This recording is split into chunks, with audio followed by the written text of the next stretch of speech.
स्वागत है आप सभी का भूगोल के इस मॉड्यूल बैच में। पिछली क्लास में हमने निहारिका के संगठन के बारे में पढ़ा था कि निहारिका का निर्माण किन तत्वों से होता है। तो मैंने बताया था कि निहारिका गैस और धूल का विशालकाय बादल होती है, जिसमें विभिन्न प्रकार की गैसें होती हैं और धूल के कण होते हैं। गैसों में सबसे ज्यादा हाइड्रोजन की मात्रा होती है 90% एवं हीलियम की मात्रा होती है 9%। इसके बाद ऑक्सीजन की मात्रा 0.5%, कार्बन की मात्रा 0.3%, नाइट्रोजन की मात्रा 0.1% और जो बचे हुए तत्व होते हैं उनकी मात्रा 0.1 से कम होती है। इसके बाद हमने पढ़ा था कि सभी निहारिकाओं में तत्वों का प्रतिशत जो होता है वह समान नहीं होता है। निहारिकाओं के प्रकार अलग अलग होते हैं, उनमें तत्वों का प्रतिशत अलग अलग होता है। और हमने यह भी समझा था कि समान निहारिका में भी तत्वों का प्रतिशत समान नहीं होता है, उनमें भी अंतर हो सकता है लेकिन ज्यादा अंतर नहीं होता है। उनमें जो बुनियादी तत्व होते हैं वह लगभग बराबर होते हैं, जैसे हाइड्रोजन, हीलियम, कार्बन, ऑक्सीजन आदि। उसके बाद आज हमारी चर्चा होगी कि निहारिकाओं का निर्माण कैसे होता है। तो देखिए, निहारिकाओं के निर्माण की अगर हम बात करें तो निहारिकाओं का निर्माण मुख्य रूप से तीन तरीके से होता है। पहला, सुपरनोवा विस्फोट से। सुपरनोवा विस्फोट का मतलब क्या होता है? मान लीजिए कोई बहुत बड़ा तारा है, सूर्य से बड़ा तारा है, उसके केंद्र में नाभिकीय संलयन होता है, जिससे उसके केंद्र में हाइड्रोजन का संलयन होता रहता है अन्य भारी तत्वों में। हाइड्रोजन हीलियम में परिवर्तित होती है, हीलियम कार्बन में परिवर्तित होती है, कार्बन ऑक्सीजन में, ऑक्सीजन नियोन में, नियोन सिलिकॉन में और इसी तरीके से अंततः लोहे तक तत्व परिवर्तित होते हैं। जैसे ही नाभिकीय संलयन में लोहा बनता है तो वह ऊर्जा उत्सर्जित करने के बजाय ऊर्जा को खर्च करता है, जिसकी वजह से उस तारे का संतुलन बिगड़ जाता है और उस तारे में विस्फोट हो जाता है। विस्फोट की वजह से उसकी जो बाहरी परतें होती हैं वह अंतरिक्ष में फेंक दी जाती हैं और अंततः गुरुत्वाकर्षण के कारण वे सभी आपस में संकुचित होने लगते हैं और एक निहारिका का निर्माण करते हैं, जिसे कहते हैं हम अवशेषी निहारिका। तो ये रहा कि निहारिका का निर्माण कैसे होता है। इसमें पहले हमने जाना सबसे पहले कि अवशेषी निहारिका कैसे बनती है। दूसरा समझेंगे हम कि प्लेनेटरी निहारिका का निर्माण कैसे होता है। तो जब सूर्य से छोटा तारा या सूर्य के बराबर का जो तारा होता है वह अपने जीवन के अंतिम दिनों में होता है, तो उसमें क्या होता है, एक हल्का विस्फोट होता है। वह सुपरनोवा की तरह नहीं होता है, क्योंकि सूर्य से बड़े तारे का द्रव्यमान बहुत ज्यादा होता है, जिसकी वजह से उसमें विस्फोट बहुत ही भयंकर होता है। लेकिन जो सूर्य जैसे छोटे तारे होते हैं उनमें विस्फोट जो होता है वह कम होता है और उससे जब पदार्थ अंतरिक्ष में फैलता है तो उससे जिस निहारिका का निर्माण होता है उसे कहते हैं हम प्लेनेटरी निहारिका। और प्लेनेटरी कहने का मतलब इसका ग्रहों से कोई लेना देना नहीं है।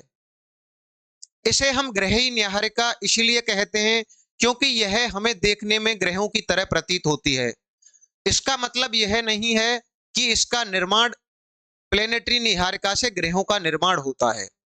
तो हमने दो निहारिकाओं के बारे में समझा, नंबर एक अवशेषी निहारिका और नंबर दो प्लेनेटरी निहारिका।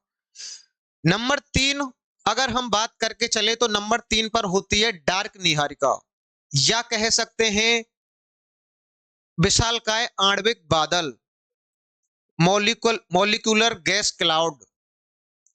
तो हम समझेंगे यहां पर देखिए कि जो डार्क निहारिका है, डार्क निहारिका के द्वारा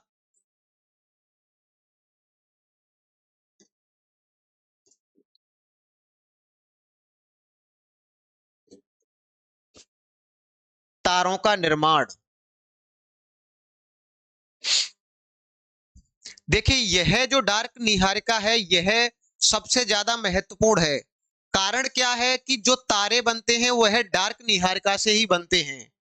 अवशेषी नीहारिका से तारों का निर्माण नहीं होता है, ना ही प्लेनेटरी नीहारिका से तारों का निर्माण होता है। और इसका कारण यह है कि जब सुपरनोवा विस्फोट होता है तो उससे अत्यधिक मात्रा में तापमान बाहर निकलता है, और जब तापमान ज्यादा होता है तो जो पदार्थ होता है वह संकुचित नहीं हो पाता है। इसी कारण से अवशेषी नीहारिका से तारों का निर्माण नहीं होता है। तो हमारे लिए सबसे महत्वपूर्ण जो होगी वह होगी डार्क नीहारिका। तो सबसे पहले हम दो के बारे में लिखते हैं कि अवशेषी नीहारिका क्या है और दूसरी ग्रही नीहारिका क्या है।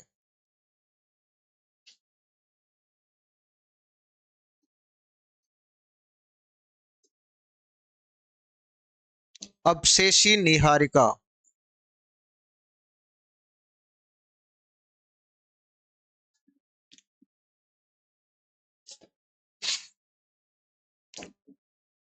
जब सूर्य से बड़ा तारा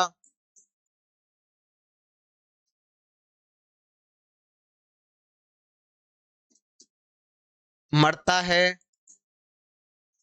तो वह अपने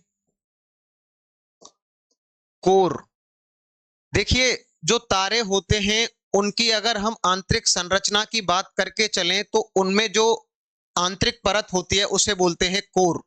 उससे बाहर होता है रेडिएटिव जोन और उससे बाहर होता है कन्वेक्टिव जोन। तो जो कोर है वह भाग बच जाता है जब सुपरनोवा होता है, लेकिन जो उसके बाहर की जो परतें होती हैं वह सुपरनोवा विस्फोट के कारण अंतरिक्ष में फैल जाती हैं। तो जब सूर्य से बड़ा तारा मरता है तो वह अपने कोर के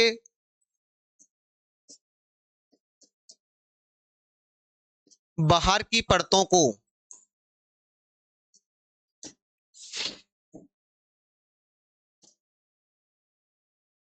अंतरिक्ष में छोड़ता है या कह सकते हैं फेंकता है।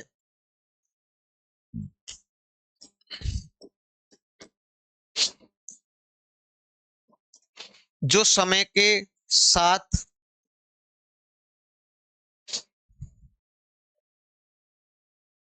पदार्थ के आपसी गुरुत्वाकर्षण के कारण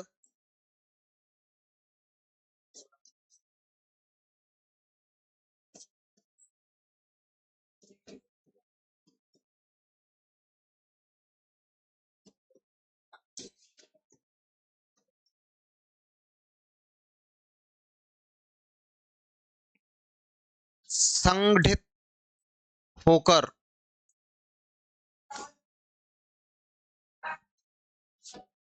विशालकाय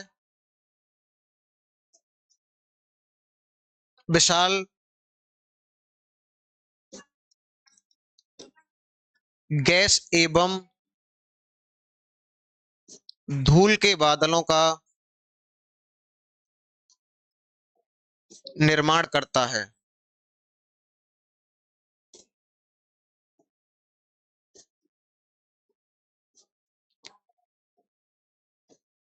इसे ही अवशेषी नीहारिका कहते हैं।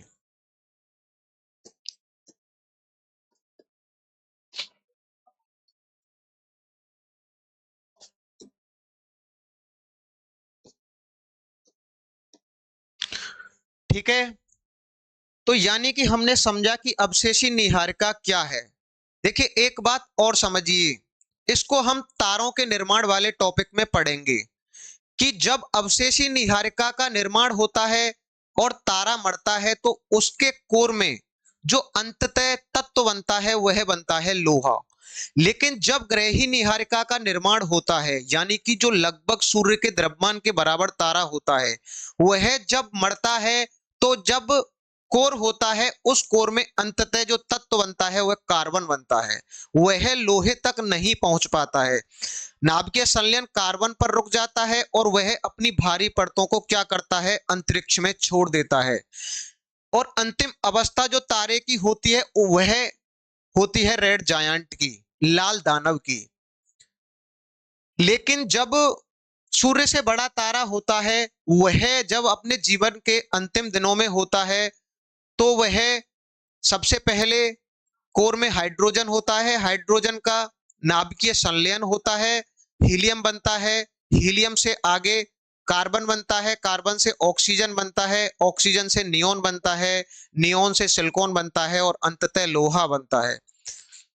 लोहा बनता है, उसमें जो ऊर्जा उत्सर्जित हो रही थी पहले, वह रुक जाती है, जिसकी वजह से तारे का संतुलन बिगड़ जाता है और वह अपनी बाहरी परतों को अंतरिक्ष में फेंक देता है।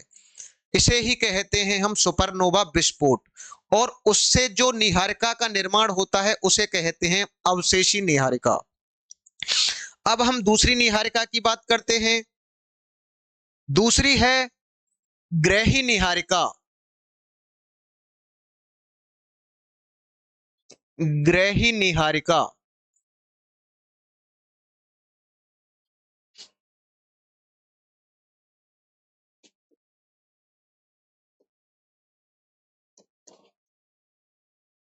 जब लगभग सूर्य के समान द्रव्यमान का तारा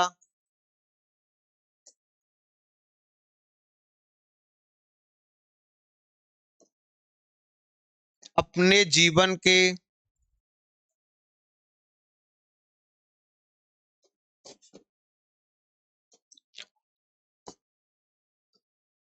अंतिम दिनों में होता है,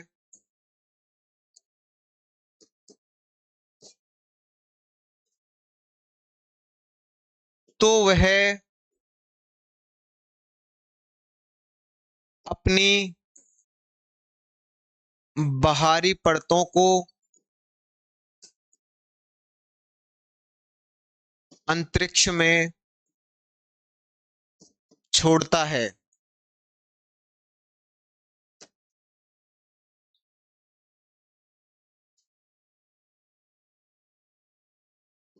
वह पदार्थ गुरुत्वाकर्षण के कारण, कणों के आपसी गुरुत्वाकर्षण के कारण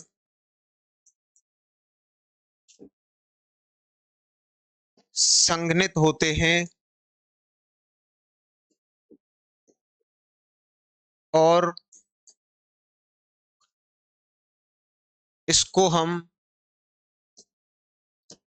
ग्रही नीहारिका कहते हैं।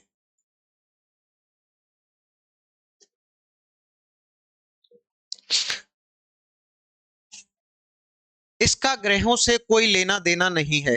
ऐसा नहीं है कि ग्रही नीहारिका से ग्रहों का निर्माण होता है। इसे ग्रही नीहारिका कहने के पीछे कारण है कि यह देखने में ग्रहों की तरह प्रतीत होती है, इसीलिए इसे हम ग्रही नीहारिका कहते हैं। तो ये दो निहारिकाओं के बारे में हमने समझा कि ग्रही निहारिका कैसे निर्माण होता है, अवशेषी निहारिका का निर्माण कैसे होता है। और अवशेषी निहारिका का उदाहरण है क्रैब निहारिका, ठीक है। और ग्रही निहारिका का उदाहरण है रिंग निहारिका और हेलिक्स निहारिका। उदाहरण लिख सकते हैं। उदाहरण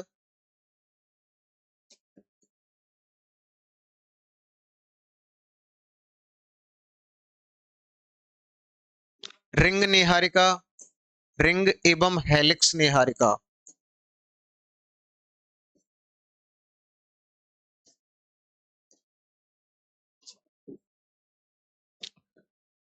एक बात और देखिए, अगर मैं आपसे पूछूं कि बताइए क्या अवशेषी निहारिका से तारों का निर्माण होता है या ग्रहों का निर्माण होता है, तो इसका उत्तर होगा जी नहीं। कारण यह है कि जब सुपरनोवा विस्फोट होता है तो उससे बहुत ज्यादा ऊर्जा बाहर निकलती है और ये जो अवशेषी निहारिका होती है इसका तापमान बहुत ज्यादा होता है। ज्यादा तापमान होने की वजह से यह संकुचित नहीं हो पाती है और इससे तारे का निर्माण नहीं होता है। लेकिन लाखों सालों बाद यह क्या होती है, धीरे धीरे अंतरिक्ष में बिखर जाती है और जो अंतरतारकीय माध्यम है, जो इंटरस्टेलर मीडियम है, उसमें यह बिखर जाती है। तो हम यहां पर लिख सकते हैं नोट डाल करके कि अवशेषी निहारिका से नोट, ये ग्रही निहारिका है, अवशेषी एवं ग्रही निहारिका से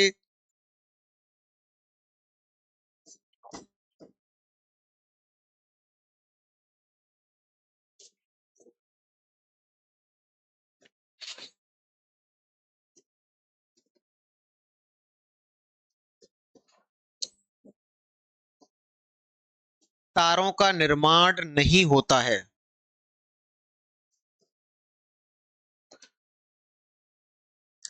देखिए फिर दिमाग में आएगा कि तारों का निर्माण किस निहारिका से होता है, तो इसका आंसर होगा डार्क निहारिका या molecular gas cloud.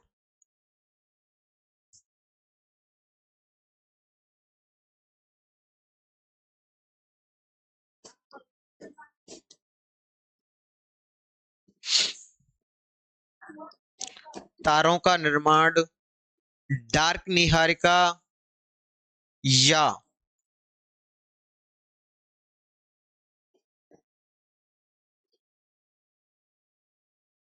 Molecular gas cloud.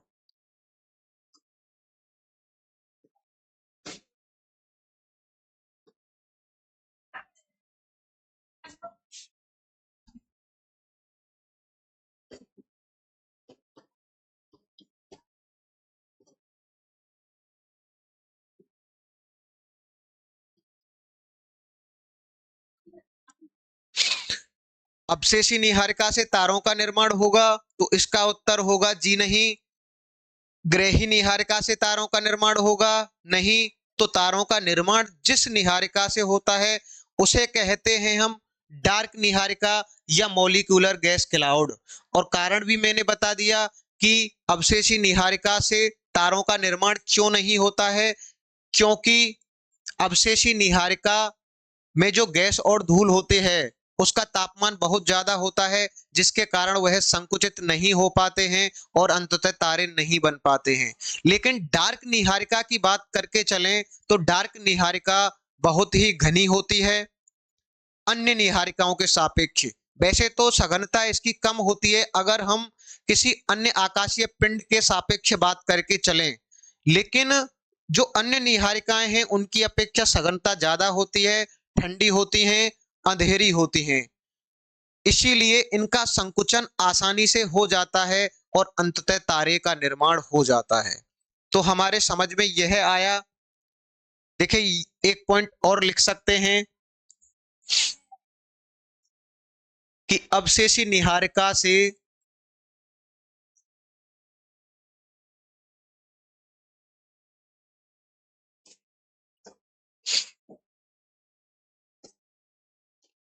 तारों का निर्माण क्यों नहीं होता।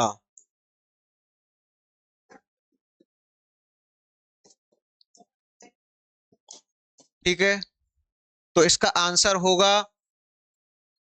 होगा इसका क्योंकि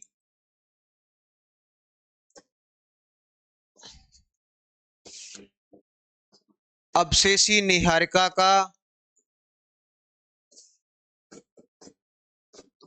तापमान बहुत ज्यादा होता है।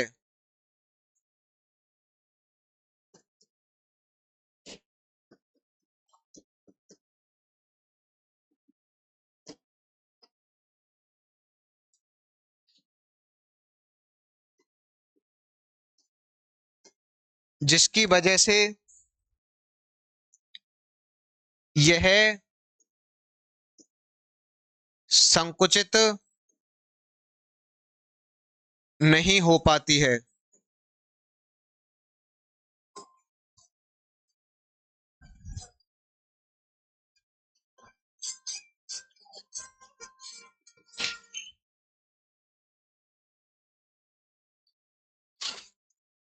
तो अवशेषी निहारिका से तारों का निर्माण इसलिए नहीं होता है। अब हम बात करके चलते हैं कि डार्क निहारिका होती क्या है और डार्क निहारिका का निर्माण कैसे होता है। तो देखिए अगर हम डार्क निहारिका की बात करें तो सबसे पहले समझते हैं कि डार्क निहारिका का निर्माण कैसे होता है। तो होता क्या है, जो अंतरतारकीय माध्यम है यानी कि जो इंटरस्टेलर मीडियम है, उसमें गैस एवं धूल की सामग्री बिखरी हुई होती है। क्यों बिखरी हुई होती है? क्योंकि जब तारा अंततः सुपरनोवा के कारण या प्लेनेटरी निहारिका से गुजरता हुआ अपने जीवन के अंतिम दिनों में होता है, तो वो निहारिका भी अंत में क्या होता है, लाखों साल बाद अपने पदार्थ को, चाहे वह धूल हो चाहे वह गैस हो, उसको क्या करती है, स्पेस में फैला देती है। और बाद में जो फैली हुई सामग्री है वह स्वयं के गुरुत्वाकर्षण के कारण धीरे धीरे धीरे धीरे पास आती रहती है। और पास आने के बाद वह क्या करती है, एक निहारिका का निर्माण करती है, जिसे हम डार्क निहारिका कहते हैं। इसको डार्क निहारिका क्यों कहते हैं? क्योंकि यह जो तारों की रोशनी है उसको ब्लॉक कर देती है, उसको अवशोषित कर लेती है और पीछे की रोशनी हमें दिख नहीं पाती है। इसी कारण से इसे हम डार्क निहारिका कहते हैं। तो हमने समझा कि डार्क निहारिका का निर्माण कैसे होता है। इंटरस्टेलर मीडियम में गैस और धूल के कण बिखरे हुए होते हैं, वो धीरे धीरे पास आते रहते हैं और क्या करते हैं, धीरे धीरे पास आकर के एक बड़ी विशालकाय राशि बनाते हैं जो गैस और धूल की होती है,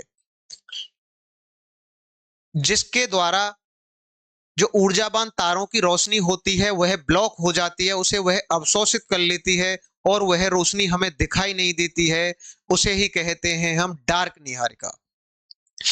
और इसका निर्माण खासकर जो सर्पिलाकार आकाश गंगाएं होती हैं उनमें सर्पिलाकार आकाश गंगाओं की भुजाओं पर दिखाई देता है।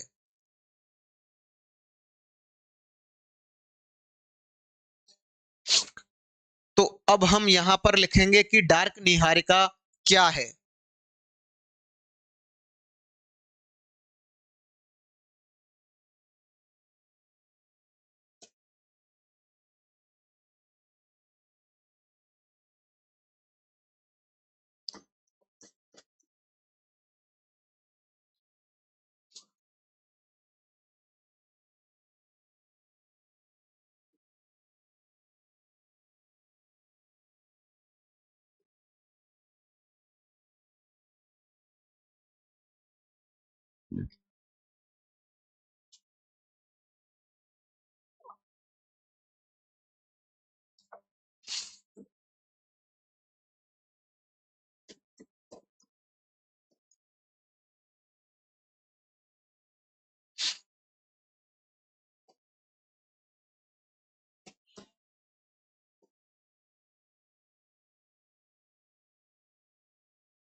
ये कण स्वयं के गुरुत्वाकर्षण के कारण संकुचित होते हैं।